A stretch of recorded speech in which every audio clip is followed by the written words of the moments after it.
So what kind of events do you hold here? So we do a lot of things, even from barbecues and the DIY Robocars Racing Series quarterly. We're also on April 8th. We have the Robot Block Party, which is a big event all about robotics. It's open to the public. People can come check it out and learn lots of cool stuff. Every third Friday of the month, we do a open build night, which is come bring a project, conceive of a project here, or just come and actually see what other people's projects are. And it's a great way to come and meet the community and be able to check out the space. From there, we also have our Mech Labs program, which is our education program. So people can actually start building a project, collaboratively working, and that is the build it to learn it approach that is our education program.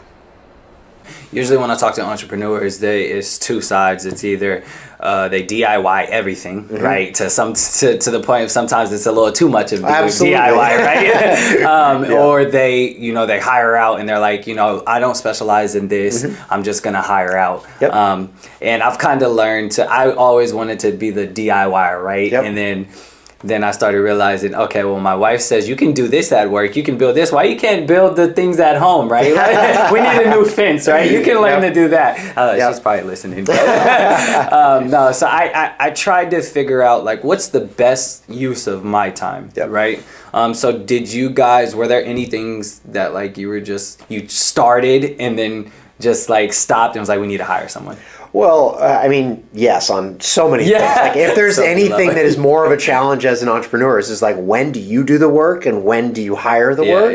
And, there's countless examples. And part of it, though, we are tinkerers. We're builders. That's naturally who we are. And so even if we aren't building something for Circuit Launch, we're often involved on our own personal projects just to stay sane. Our CEO, instead of doing investment fundraising all day long, he comes out and puts the LED, all of these colored LED lights. That was his project, nice, right? Yeah. And I've been putting sensors into a coffee machine. There's all sorts of things that we do, and so, but that balance is really hard. And I don't know that we've figured it out yet, but it is, there are some trains of things that we've started to learn, CNC machining, which is it's an art in of itself. It's something that a lot of maker spaces or shared labs often offer, and it's something that we haven't offered yet. We want to expand in that, but we also find that there are these massive time sinks in businesses that if you try to do it yourself, you're wasting your time and your money, even if you can learn to do it, because it's honestly easier to excel faster in your business if you get someone else to take care of it. Absolutely. Sometimes time is more important than money. And we're always balancing that. And that's it's a hard thing, especially if you like doing stuff yourself. Constantly fighting, I have to ask myself, is this time that is going to increase our bottom line, or is this something that is going to just waste our time and prevent us from being more profitable later? Definitely. Yeah. How did you find your co-founder, the owner of the building? That's such a I've never met someone who partnered with the owner of the building to build out something. So Alex, our CEO and my co-founder, he actually was in an office space doing, he had his serial entrepreneur as well. He was doing a couple other startups at the time, and he was renting a desk in a shared office space, a very small one. Yeah. And the owner of that space, they got talking, and he said, I have this big, this building, I, don't have any, it's been sitting vacant for a long time. And so they started coming up with the idea, what kind of business model would work in a space like this? And then we had another founder at the time who I had actually met through Tech Shop, which was the maker space that was big in San Francisco and elsewhere that eventually failed. But that was where I met him, and he brought me into the team, and that's kind of how we all ended up being together. And then it was just about building the idea, saying, hey, we know that there's a need because there's people like us, and we want to build a place that we would want to work at and want to be able to build stuff at. Yeah, no, that's really cool. So how did kind of the partnership with Alex, or the owner of the building, come about, as far as what were the kind of lease terms? When commercial buildings, they're long leases, right? They're not residential. But 5 years, 10 years? What's kind of the lease structures you guys ended up working out? So originally we had, a fairly interesting lease where we were able to say, be able to build out the space for no debt or no leasing terms on that side. Eventually, the lease would be coming in and building. And what we've just recently learned by being in this business and being here is that a traditional lease doesn't work for a company like ours. What we see, and now what we're building as we're looking at expanding our company and to be able to growing, is that we see a lot more partnerships that are literally a revenue share for space. And we realize just how many commercial properties actually do that. Most movie theaters don't have a traditional lease. Grocery stores don't have a traditional lease. There's all of these companies that need giant buildings or giant space, and they're not paying the per dollar square foot that other companies are. They have different arrangements and different ways. Movie theater,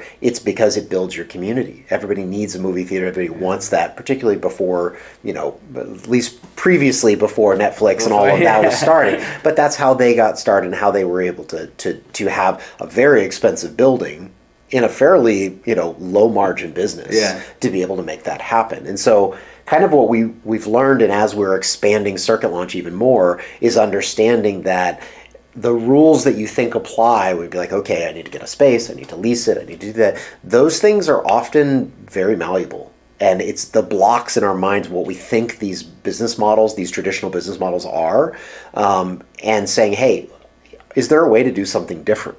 And that's kind of how our relationship with our members has been too. A lot of our members have been look, I don't just need a desk, or I don't just need an office. I need a place to be able to test my robot. I need to be able to put my prototype on the roof to test it out. Little things like that. And so we got into the business of trying to find ways, instead of just with a knee-jerk reaction of saying no, how can we make them more successful by saying yes? And so our first reaction is always say yes, and it gets us in tons of trouble and tons of distractions and everything else.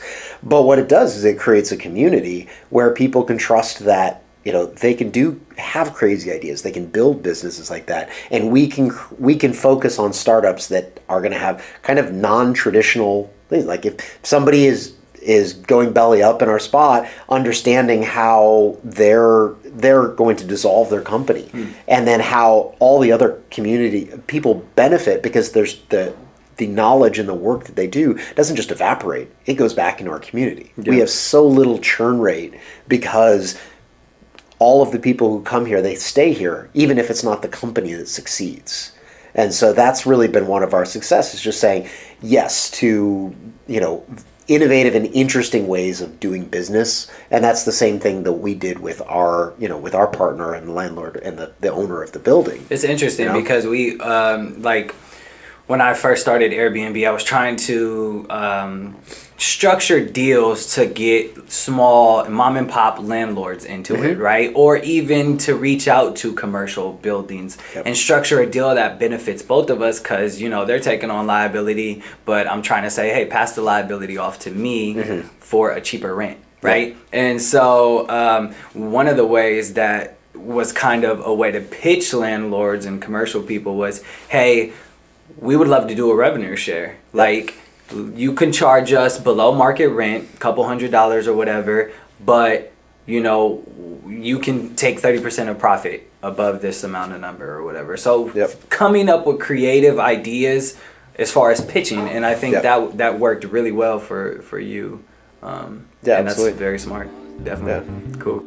But I just can't hold it anymore.